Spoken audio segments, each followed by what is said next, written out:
Assalamualaikum warahmatullahi wabarakatuh. Alhamdulillah wa syukrulillah la hawla wa la quwwata illa billah. Asyhadu an la ilaha illallah wa asyhadu anna Muhammadan abduhu wa rasuluh. Allahumma shalli ala Muhammad wa ala ali Muhammad. Eh, Ibu-ibu, saudara-saudara sekalian, bapak-bapak dan saudara sekalian, selamat datang di Islamic Science Research Institute, pengelola dan pemilik data twilight atau rembang baik pagi maupun petang yang paling komprehensif di dunia. Namun kali ini saya akan membahas tentang satu peristiwa penting yang akan terjadi pada tahun yang akan datang, pada 2024 yang akan datang. Pada Februari 2024 yang akan datang, Muhammadiyah akan secara resmi meluncurkan kalender Islam global, namanya kalender Hijriyah global terpadu. Kalau nama sih anulah apa itu, dan itu bisa mungkin masih akan diperdebatkan juga dalam pertemuan peluncurannya itu. Tapi intinya adalah pada bulan Februari 2024 yang akan datang bertepatan dengan 100 tahun Majelis Tarjih dan Tajdid pimpinan Muhammadiyah. Majelis Tarjih dan Tajdid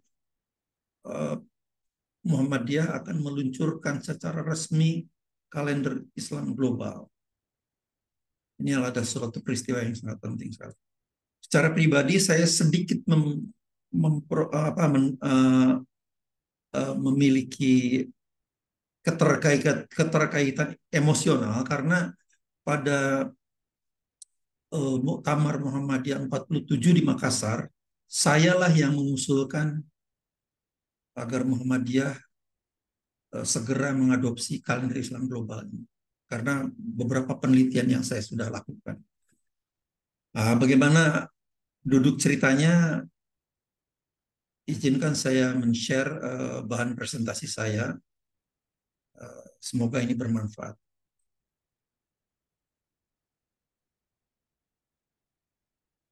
Oke, judul dari presentasi ini adalah menyongsong peluncuran kalender Hijriah global terpadu Muhammadiyah.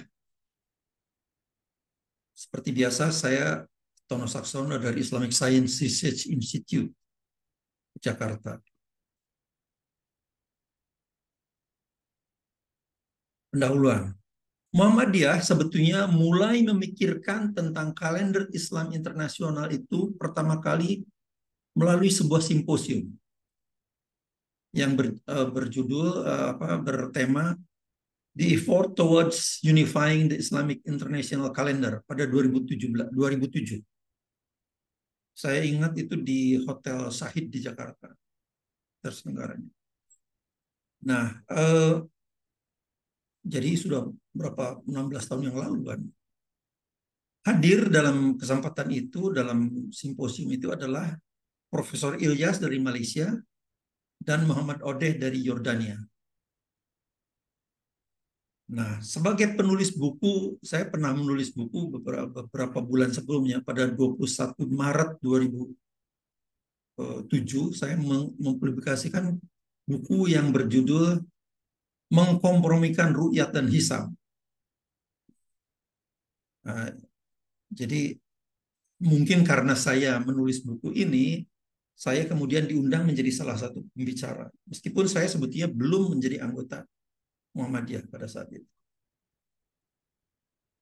Meskipun secara kultural saya anggota Muhammadiyah, artinya karena saya SD, SMP, SMA saya di Muhammadiyah di Cirebon, tapi secara struktural formal saya bukan anggota. Saat bedah buku ini di Hotel Century Park, maksudnya mengkompromikan Ru'yat dan Hisab ini, bedah bukunya dilakukan di peluncurannya di hotel Century Park di Jakarta. Pembedahnya pada saat itu adalah Dr. Fahmi Amhar dari Boko Surtanal, sekarang Profesor Fahmi Amhar. Dalam acara itu, saya sudah menunjukkan kekeliruan imkan rukyat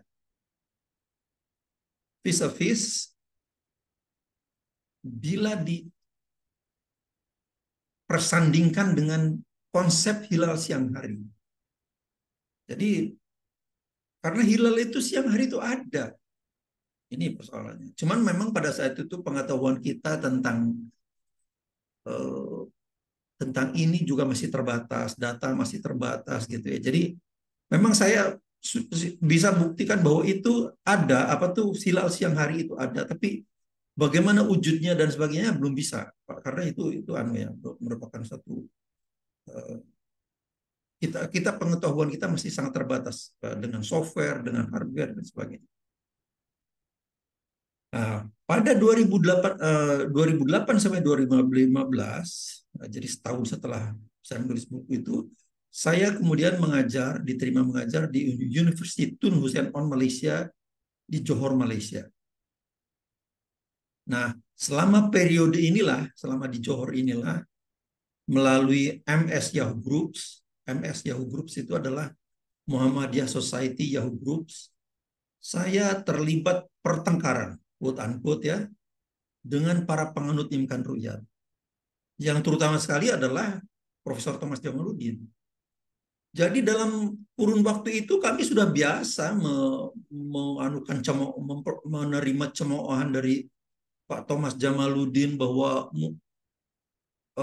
astronomi Muhammadiyah itu usang, itu sudah biasa, Jadi saya sendiri ya saya layani aja gitu ya. Nah, sayangnya memang di MS Yahoo Groups ini ada, kalau seingat saya ada dua orang lah yang sebetulnya dosen perguruan tinggi Muhammadiyah, tapi dia sangat apa ya terobses dengan imkan ru'yat ini, dan pokoknya menganggap Pak Thomas Jamaluddin ini sudah pakar betul lah, jadi tidak dianggap selalu benar lah kira-kira. Tapi oke lah itu ada. Jadi pertengkaran saya dengan Pak Thomas Jamaluddin sudah mulai sejak 2008 sampai 2015, sejak saya ada di Malaysia itu. Nah, kemudian pada 2008 seorang mahasiswa Indonesia di Singapura menguak info yang sangat penting. Seingat saya beliau ini adalah dosen Universitas Indonesia yang sedang menyelesaikan master atau PhD-nya di National University of Singapore and US atau NTU, National Technological University Singapore. Saya agak lupa ya. Sayangnya sampai saat ini kok kami kehilangan kontak beliau ini. Jadi beliau mengirim secara pribadi ke saya, secara japri ke saya. Pada saat itu belum ada WA ya, jadi melalui email saja. Rupanya pada 5 Mei 2008, seorang astronom amatir Jerman, namanya Martin Elsasser, memecahkan rekor memotret hilal siang hari. Nah, ini hilal siang hari. Ya, hilal siang hari. Itu rekornya 45 menit setelah konjungsi. Terjadi pada pukul 15.03 di Jerman ya. 15.03 di Jerman. Jadi ini sudah mulai menguak, kalau begitu dugaan saya bahwa hilal itu siang hari juga ada. Dan itu membuktikan bahwa kehadiran hilal adalah kehadiran global. Tidak bisa lokal, itu harus global. Itu adalah fenomena global. Jadi nanti saya akan tunjukkan gambarnya ini. Jadi pada 5 Mei 2008 seorang astronom ini. Kemudian 5 tahun kemudian rekor ini diperbaiki pada 8 Juli 2013 oleh Thierry Ligold, Prancis. Thierry Ligold yang mampu memotret hilal tepat saat konjungsi di Prancis ya. saat konjungsi di Prancis pada pukul 9.14. Jadi dua peristiwa penting yang sangat luar biasa menurut saya. Seharusnya dua temuan berkelas dunia ini menjadi bukti untuk menggugurkan konsep Inkan Rukyat. Seharusnya. Tapi ya itu, para pendukung Inkan Rukyat ini, Pak Thomas Jamaluddin pada saat itu, karena mungkin dia sudah semakin terdesak kan bahwa hilal siang hari itu bukan hilal yang syar'i. Jadi udah pokoknya intinya adalah asal ngeyel dan gak masuk akal. Kira-kira begitulah. Nah dari situlah saya sudah mulai melihat bahwa ini sebetulnya Pak Thomas ini modalnya asal modal ngawur aja. Modal nekat, ngawur, ngeyel. Bagaimana mungkin ini? Saya tunjukkan ini gambarnya. Ini adalah hilal siang hari yang dipotret oleh Martin Elsasser pada 5 Mei 2008 pukul 15.03. Konjungsi jadi pada sekitar 14.19 kalau nggak salah. 14.19. Jadi 45 menit atau 14.18. 45 menit setelah konjungsi geosentris dipotret ini. Ini adalah hilalnya nih. Tentu saja ini adalah satu teknik pemotretan yang sangat rumit ya, sangat rumit. Jadi peralatan juga peralatan yang sangat mahal. Oke, jadi itu. Kemudian theory legal pada 8 Juli 2013, jadi 5 tahun lebih yang kemudian, pada 9.14 ini tepat saat konjungsi memotret lagi. Ini hilalnya. Nah sekarang saya pengen tunjukkan ya, betapa orang-orang Barat itu bekerjanya sangat serius sekali. Jadi nggak asal gerambiangan gitu loh. Aduh, ini adalah Lunar Illumination Chart di Jerman pada 5 Mei 2008. Ya. Jadi ini jadi Mei tanggal 5 2008-nya sendiri terjadi sini pada pukul 00.00 kan. Jadi ini adalah 4 Mei, yang ini sudah mulai 5 Mei. Nah, konjungsi terjadi pada pukul 14.19 di sini. Tapi karena ada awan, itu kata ceritanya Martin Elsasser sendiri di websitenya itu. Kemudian sehingga dia baru bisa memotret itu pada 15.03, jadi 45 menit setelah konjungsi. Anunya sendiri lihat ini, world recordnya, rekor dunianya adalah penyinarnya itu besar penyinaran bulannya itu ada 0,19%. 0,19%. Ya. 0,19% ini lihat. Nah, sementara itu elongasinya pada saat itu 4,98 derajat. Jadi elongasi itu jarak antara bulan dan matahari. Bulan. Nih. Jadi itu. Nah, saya menghitung ini, saya menggunakan softwarenya yang dikembangkan oleh kandidat doktor Kasmui, Pak Kasmui dari Universitas Negeri Semarang, yang juga pengurus cabang Muhammadiyah Semarang Timur kalau tidak salah. Jadi terima kasih sekali pada Pak Kasmui yang sudah memberikan menolong saya menghitungkan ini. Jadi penyinarannya adalah 0,19% pada saat pemotretan itu, 0,19%. Bayangkan 0,19%, bukan 1,9%, bukan 0,19%. Sedangkan elongationnya adalah 4,98 derajat. Nah, sekarang kita lihat yang theory legal. Nah, theory legal ini illumination chart di Perancis pada 8 Juli 2013, jadi 5 tahun kemudian lebih ya. Dipotret pada 9.15 tepat saat konjungsi. Lihat ini. World recordnya, rekor dunianya adalah penyinarnya 0,15%. Jadi hanya 0,04%, 0,04% lebih kecil daripada rekor yang ditera oleh dicapai oleh Martin Elsaser. Jadi ini apa itu, orang Barat itu kerjanya tuh betul-betul serius. Lihat elongationnya. Yang tadinya 4,98 sekarang 4,44 derajat. Jadi ini memang betul pecah rekor ini kalau seperti ini kan gitu. Yang tadi 0,19% sekarang jadi 0,15%. Tepat saat konjungsi. Kemudian elongationnya yang tadinya 4,98 derajat sekarang jadi 4,44 derajat. Jadi ini adalah kerja keras ini. Nggak cuma gerambiangan gitu. Jadi ini yang menyedihkan bahwa di sebagian besar umat Islam itu kerjanya itu serampangan. Nanti akan saya tunjukkan. Oke. Nah, euforia memotret hilal siang hari. Akibat rekor dunia memotret hilal siang hari menyebabkan euforia di Indonesia.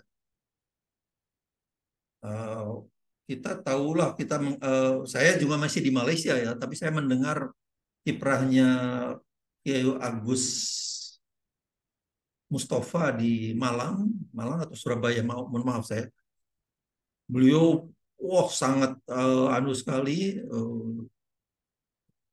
bekerja sama dengan segala macam anu, dan kemudian terjadilah apa ya, euforia memotret hilal siang hari. Cuman anehnya karena saya sendiri kan di Malaysia saat itu, tidak terjadi di Malaysia ini. Saya juga heran kenapa. Nah, beberapa universitas membeli peralatan yang sangat mahal ini karena peralatannya itu kan sebetulnya teropong yang kemudian di-attach dengan kamera CCD gitu ya, dan itu dipotret dengan dalam stacking gitu, kemudian ada proses image processing yang sangat canggih juga lah. Jadi ini ada kerja yang sangat luar biasa.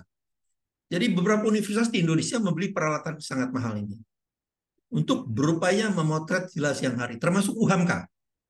Karena pada saat itu di UHAMKA ada staf UHAMKA yang masuk bersama-sama dengan saya menjadi staf UHAMKA, saudara Adi Damanhuri. Dia sangat sekali, jadi terus membeli alat ini. Mahal itu mungkin sekitar 80-an juta lah itu ya. Termasuk segala macamnya ya lebih dari 100 juta lah. Oke. Seingat saya sampai dengan 2020, jadi UHAMKA membeli sekitar 2016-an.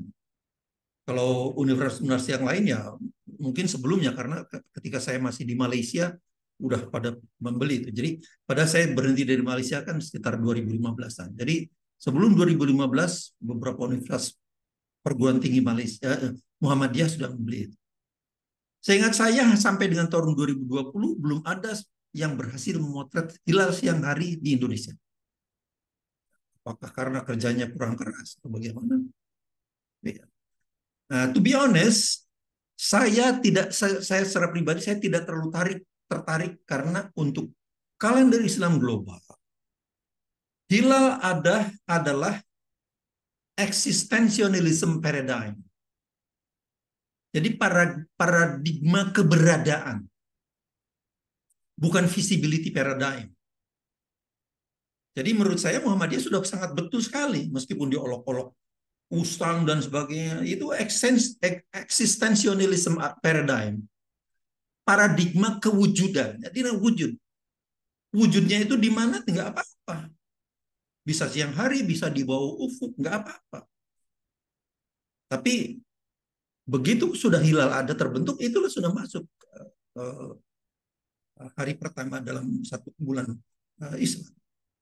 Jadi bukan visibility paradigm. Nanti akan saya perlihatkan juga. Karena apa? Karena fase bulan, termasuk konjungsi, itu merupakan fenomena global. Fenomena global.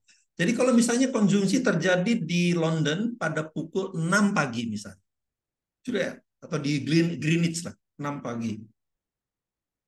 Jadi sebetulnya konjungsi yang di detik yang sama, konjungsi terjadi juga di Indonesia. Jadi di Jakarta misalnya terjadi pada pukul 6 ditambah 7, pukul 13. Jadi pukul 6 terjadi di Greenwich, di kita pukul 13. Terjadi bersamaan di detik yang sama. Nah begitu detik jam 6 dan 6 lebih 1 detik, itu hilal sudah terbentuk. Hilal sudah terbentuk. Nah, jadi hilal yang ada di London dan hilal yang ada di Jakarta sama. Sama. Di detik yang sama ya sama. Kalau 5%, tebalnya 5% ya sama 5%. Cuman beda jamnya saja. Di sana terjadi pada pukul 6 lebih, di sini pada pukul 13 lebih kan gitu.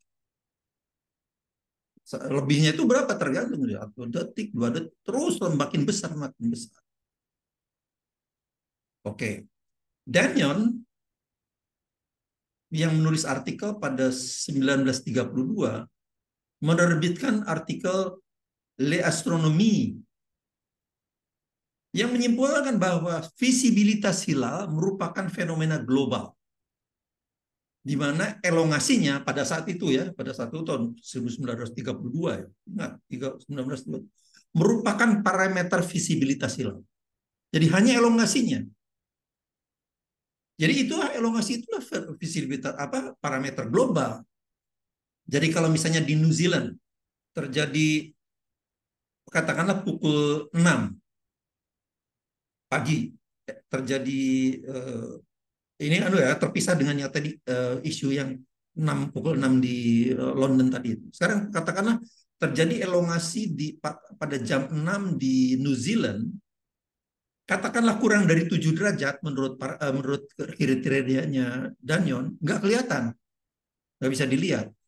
Tapi misalnya dia bergeser ke arah barat sampai di Australia misalnya dia sudah lebih dari 7 derajat, ya kelihatan di situ. Intinya seperti itu.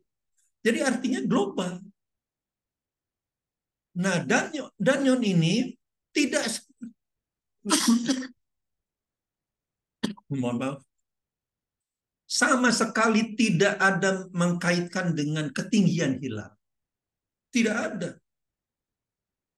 Nah, itu yang lucunya adalah ketika astronom muslim yang kemudian mengenalkan parameter tambahan. Parameter tambahan itu apa? Ketinggian hilal. Nah, ini yang kacau balau. Karena ketinggian hilal itu diukurnya terhadap ufuk lokal kan. Jadi itu lokal, kriteria lokal. Jadi mencampur aduk antara kriteria global dengan kriteria lokal. Ini kesalahan besar. Ketinggian hilal merupakan fenomena lokal.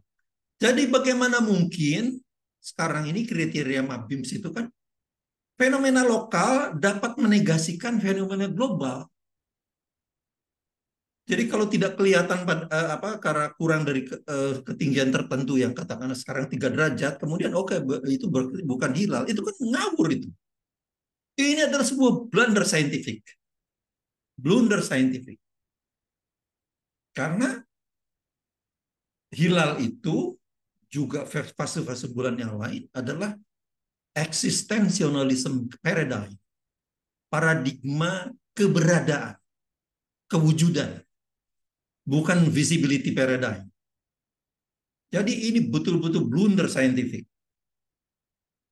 Nah, kemudian ketika saya di Malaysia, saya meneliti ini.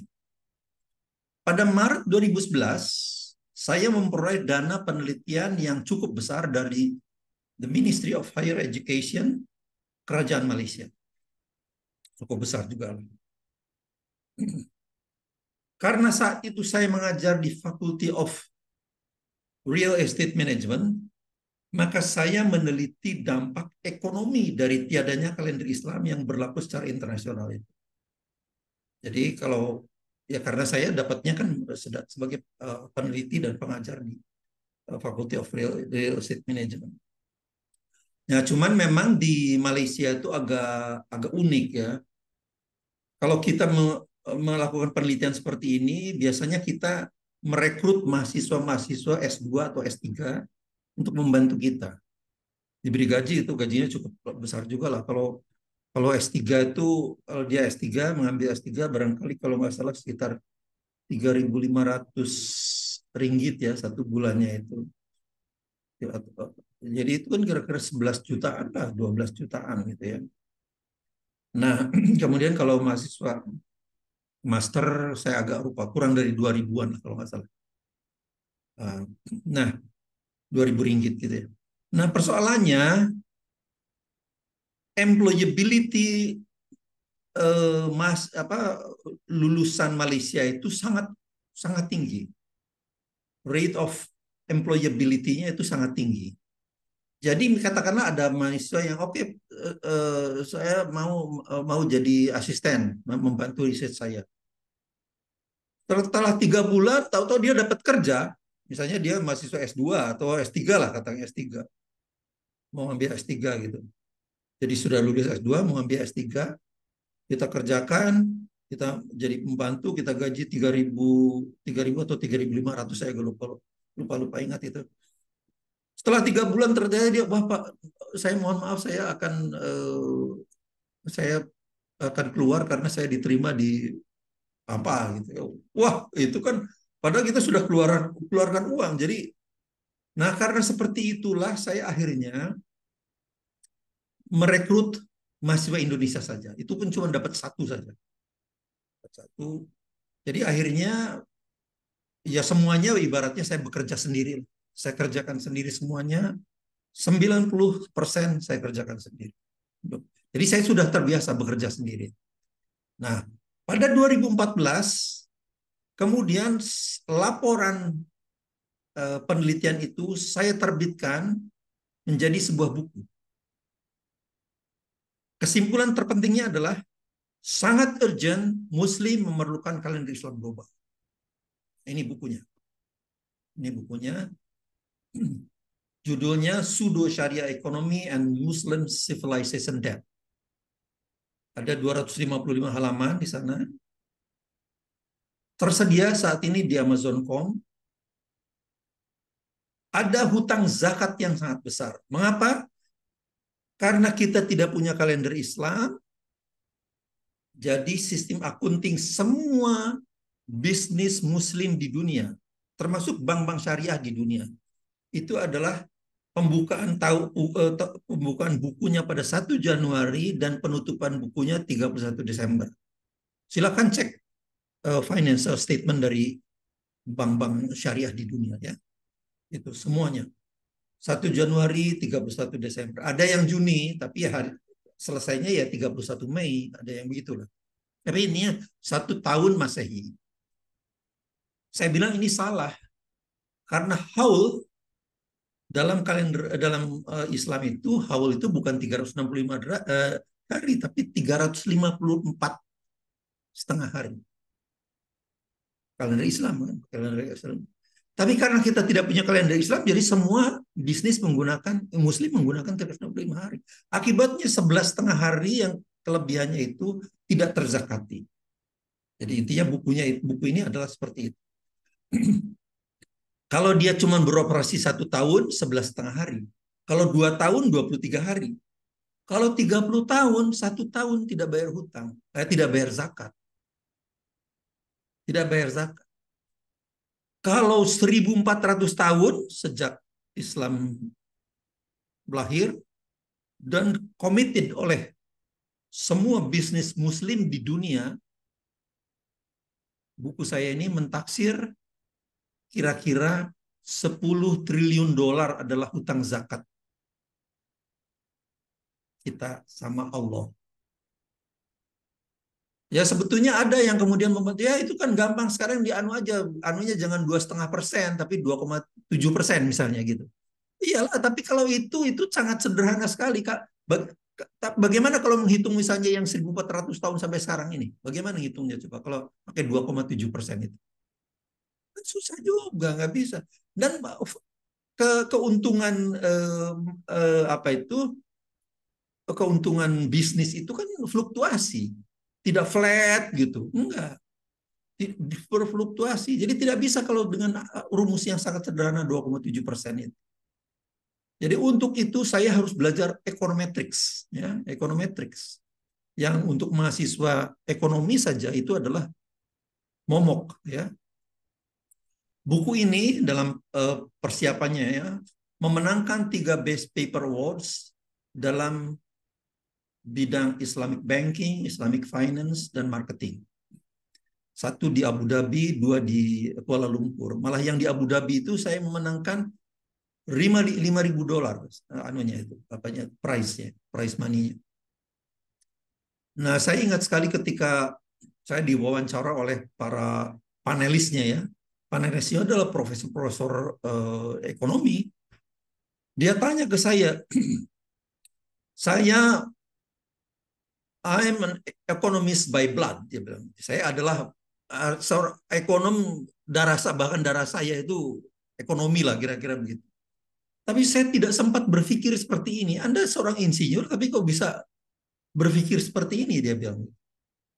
Nah, kemudian saya jawab, ya itulah justru karena saya seorang insinyur, saya bilang, saya bisa melihat dari angle yang berbeda. Itu persoalannya. Jadi itu loh ini rahasianya di situ. Jadi kalender Islam global itu merupakan hutang peradaban muslim. Simpulan dari anu. Bukan saja ada hutang zakat yang semakin menggunung yang tadi saya taksir anunya ya, hypothetical figure-nya itu kira-kira 10 triliun dolar, tapi tanpa kalender Islam berarti muslim itu merupakan uncivilized society. Masyarakat yang tidak beradab, nggak punya kalender, kan saja. Kita bertengkar urusan mau Ramadan aja, ada yang hari Rabu, ada yang hari Kamis, karena tidak punya kalender. Jadi uncivilized, itu problemnya. Nah kemudian berikutnya saya ceritakan tentang Muktamar 47 di Makassar. Tadi kan saya ceritakan saya yang mengusulkan kalender Islam global di Muktamar 47 di Makassar ini. Penelitian di atas yang tadi saya lakukan ketika mengawali tahun 2007 sampai ketika saya di Malaysia itu kan saya lakukan secara independen.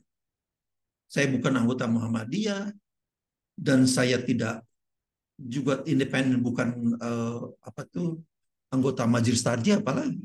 Memang saya beberapa kali sering diundang sebagai narasumber saja gitu ya dalam diskusi-diskusi dia Majelis Tarjih. Saya bahkan belum menjadi anggota Muhammadiyah pada saat itu.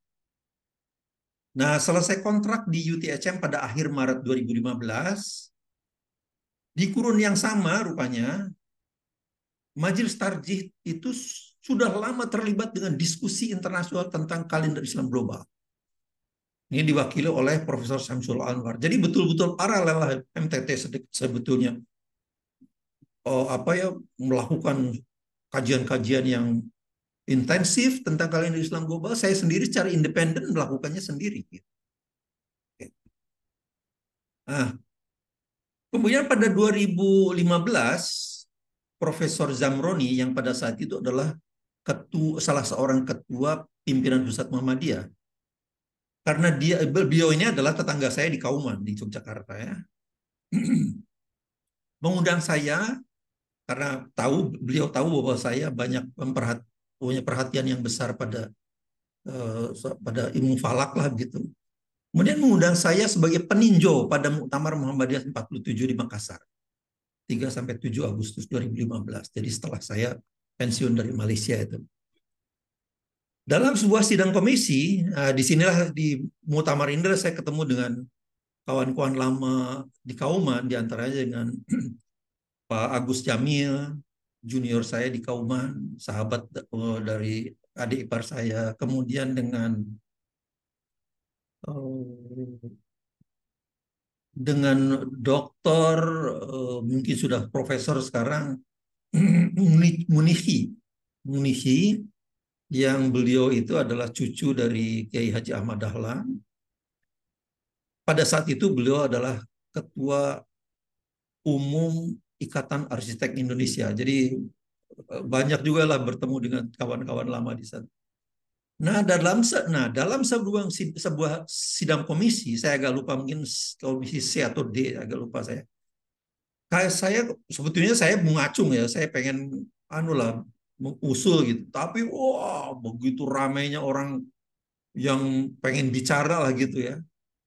Terus saya akhirnya putus asa. Saya udahlah, saya akhirnya saya ambil kertas, saya tulis aja dalam kertas, saya usulkan agar Muhammadiyah segera mengadopsi kalender Islam global. Akibat ya itu, karena saya mempelajari, melakukan penelitian yang sangat dalam tentang tentang hutang peradaban Islam itu. Alhamdulillah dalam sidang komisi akhirnya usulan saya dibacakan, diterima oleh komisi, masuk ke pleno, dan pleno juga akhirnya menerima usulan saya. Jadi alhamdulillah betul. Nah, jadilah kalender Islam global sebagai amanah dan rekomendasi Muktamar Muhammadiyah 47 di Makassar itu. Nah, kemudian dalam rangkaian berikutnya pada 2016 secara resmi saya menjadi anggota Muhammadiyah dan masuk ke dalam jajaran Majelis Tarjih dan Tajdid PP Muhammadiyah ke 2016. Di saat yang sama juga sekitar 2016 April, UHAMKA menerima saya sebagai peneliti dan dosen. Maka berdirilah Islamic Science Research Network ISRN UHAMKA. ISRN ini tadinya semula niatnya adalah Islamic Calendar Research Network, karena memang pada saat itu yang ada di kepala kita kalender ini harus segera dia. Tapi kemudian saya berpikir, oh, kalau insya Allah kalender Islam ini suatu saat akan berhenti lah, kita capai kesepakatan. Terus mau apa kalau gitu? Apa mau organisasi ini mau bubar? Jadi saya rubah Islamic Science Research Network ISRN. Oke. Kemudian Muktamar KIG di Istanbul, Turki pada Juli 2016 merupakan momentum yang sangat penting karena pada saat itulah dunia Muslim, sebagian besar dunia Muslim menerima kalender Islam global. Kemudian Majelis Tarjih mendapat 4 halakoh tentang kalender Islam global sekitar 2016-2017 di kalangan ahli falak Muhammadiyah menerima secara bulat untuk bermigrasi ke kalender Islam global. Ya, jadi sudah lama ini, sejak 2017-an kalangan ahli falak Muhammadiyah sudah bulat menerima migrasi ke kalender Islam global. Nah, momentum pendukungnya tentu saja ada Muktamar Muhammadiyah ke-48 di Surakarta 2022 yang lalu, mengukuhkan kembali agar Muhammadiyah segera mengadopsi kalender Islam global. Karena apa? Karena ini adalah amanah dan rekomendasi Muktamar 47 Makassar. Oke. Kemudian Rakerpus Majelis Tarjih dan Tajdid Juli 2023 yang lalu di Malang juga semakin mengerucut karena rencana peluncuran KIG Pemersatu ke rencana penyeluncuran KIG. Sayangnya saya memang berhalangan tidak hadir di sana, cuman saya ikut melalui Zoom dengan beberapa pertemuan dalam satu atau dua pertemuan.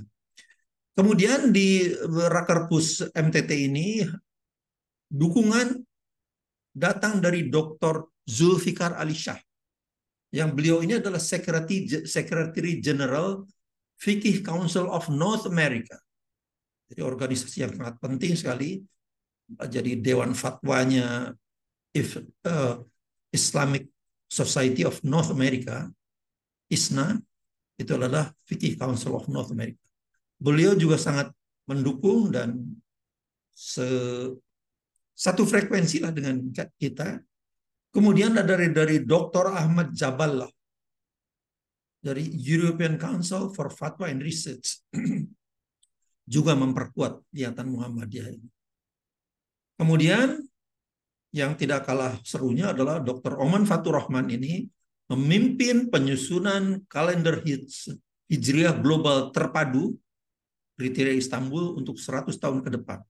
Jadi beliau saat ini sekarang sangat sibuk sekali menyusun ini. Jadi ini adalah kerja barengan yang sangat luar biasa lah. Ada juga keberatan-keberatan terhadap KIG. Ya.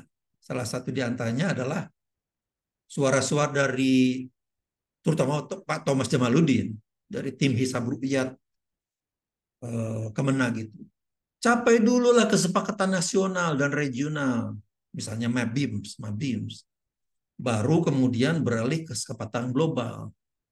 Ya cuman problemnya kita tahu kalau Mabims ini cacat nalar gitu. Itu persoalannya. Jadi kita tidak bisa itu. Saya sudah memproduksi video ini ada di YouTube, silahkan search dengan keywords ini. IR Mabim cacat sejak hulunya. Saya jelaskan ini. Sejak hulunya memang sudah cacat kriteria Mabim itu. Imkan Ruqyat Mabim itu. Ini IR ini singkatan dari Imkan Ruqyat Mabim. Jadi nggak bisa kita kemudian harus ke regional dulu. Kalau regionalnya ngawur seperti ini, nggak bisa lah. Kemudian ada lagi di YouTube juga. Silakan search dengan hoax ketinggian hilal yang membodohi umat. Karena ketinggian hilal itu adalah fenomena lokal. Nggak mungkin dia harus boleh menganulir kriteria global kan, fenomena global. Ya, tadi fenomena global itu kan fase bulan itu, pembentukan hilal itu fenomena global. Masa nunggu dianulir oleh fenomena lokal?